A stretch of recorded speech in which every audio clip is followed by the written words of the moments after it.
Hello. So I'm here at the beach doing some reading. I'm reading Gates of Fire, story of the Battle of Thermopylae, famous Greek battle against the Persians.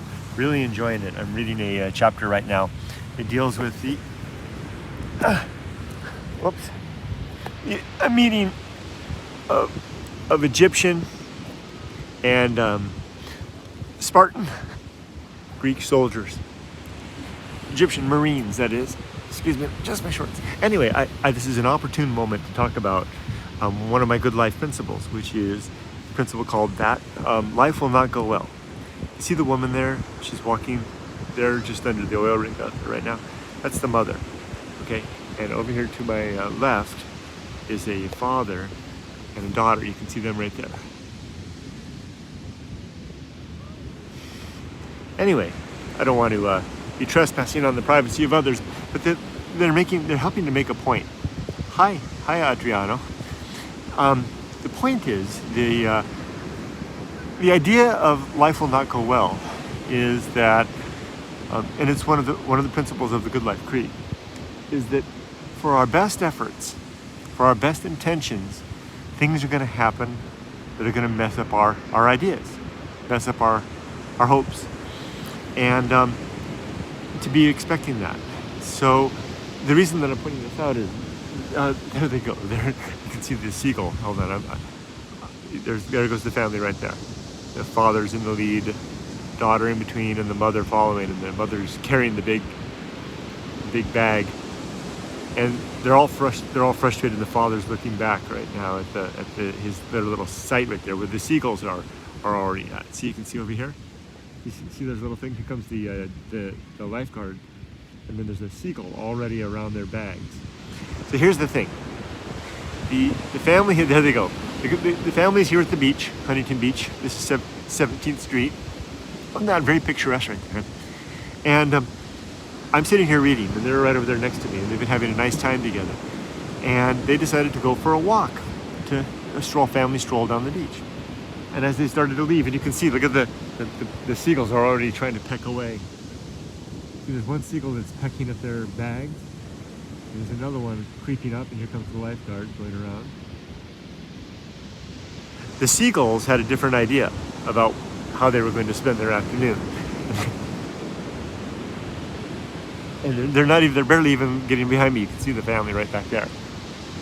They just can't seem to get to go to the dad's going back now. They just can't enjoy their time. So why not? Because life will not go well. So they had this great idea that they'd come down and there he goes, he's running because he can see the seagulls going after it. Gonna chase them all away.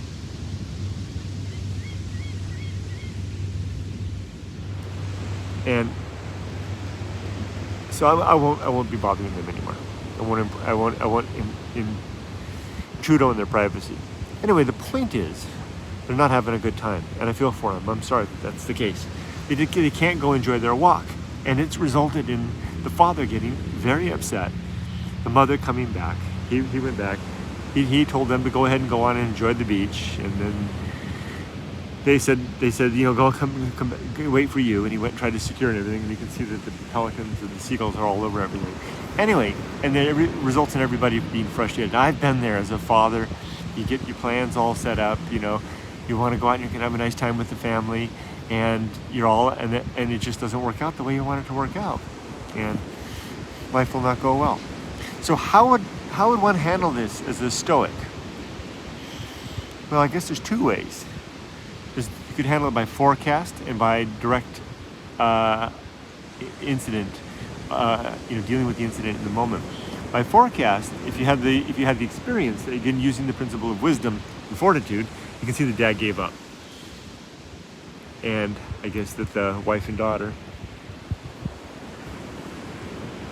have carried on down the beach. So they've addressed it. So by forecast, if there's another principle is called the principle of wisdom or maturity, the principle of maturity. And maturity consists of wisdom and fortitude. If you have the experience, the wisdom to know that seagulls are likely to do this, then you can plan for it and come with a secure container, maybe an ice chest that has a sealing lid, You can put all the stuff inside and seal it down accordingly. If you don't, okay, so that's one way, and then problem solved.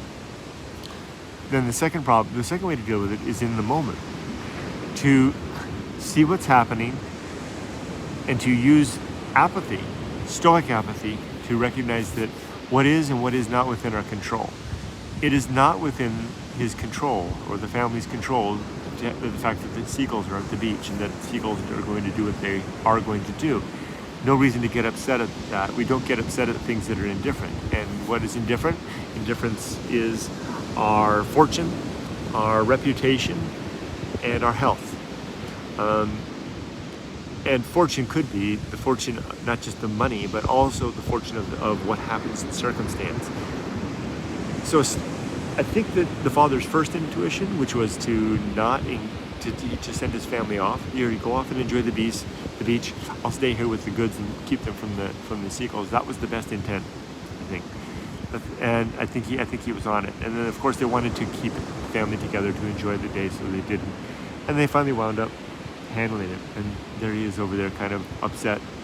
Maybe kind of the heat is kind of going down a little bit, and finding his equanimity, his balance. Now, with enough practice, next time they come to the beach like this, if we live long enough, then the family could foresee this happening again, and they'd be better equipped. Back to the first approach. Unfortunately, we don't live long enough, especially if they're not from this area. If they're just visiting the area, they're probably not going to have this opportunity again, and so it'll be a one-time experience. That's why we go through life over and over again with frustrating circumstances, when our lack of experience puts us into situations where we have to deal with that, and it frustrates our pleasures.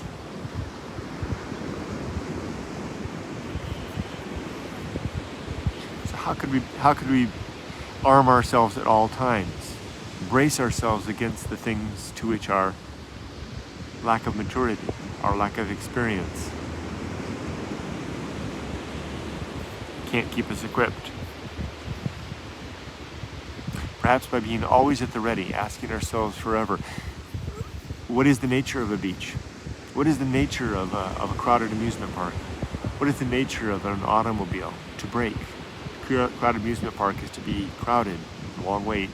The nature of a beach is to be cold and blustery when the wind blows, to have seagulls and sand between your toes, and to, at all times, do things slowly enough. That's my last objective, objective number 7.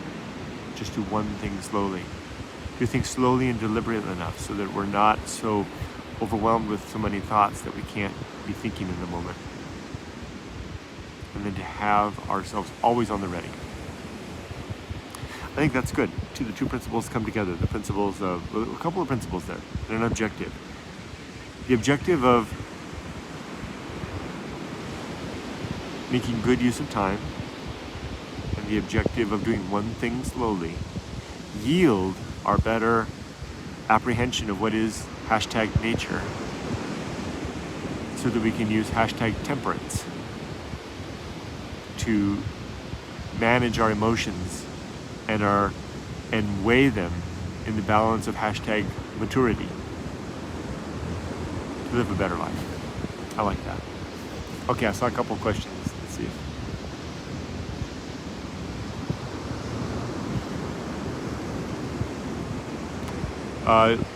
Question is, do you like swimming in live? You have swimsuit? I'm going to go swimming in just a little bit, but not now. So yeah, I'll go swimming. I do have my swimsuit. It's somewhere in it right now. I'm going to read my book, and then I'll go for a swim a little later. Now I'm just going to hang out. Yumiko, my wife, is out doing her shopping. Nice thing about living in Orange County again, she doesn't need me to be her chauffeur. I used to be the one to drive her from Irvine or Menifee out here, and for the shopping. But she said, you just, Kurt, I can take care of this. You just go do what you want to do. So here I am, going to read my book. Thanks for joining me. Take care. Be safe, but not too safe.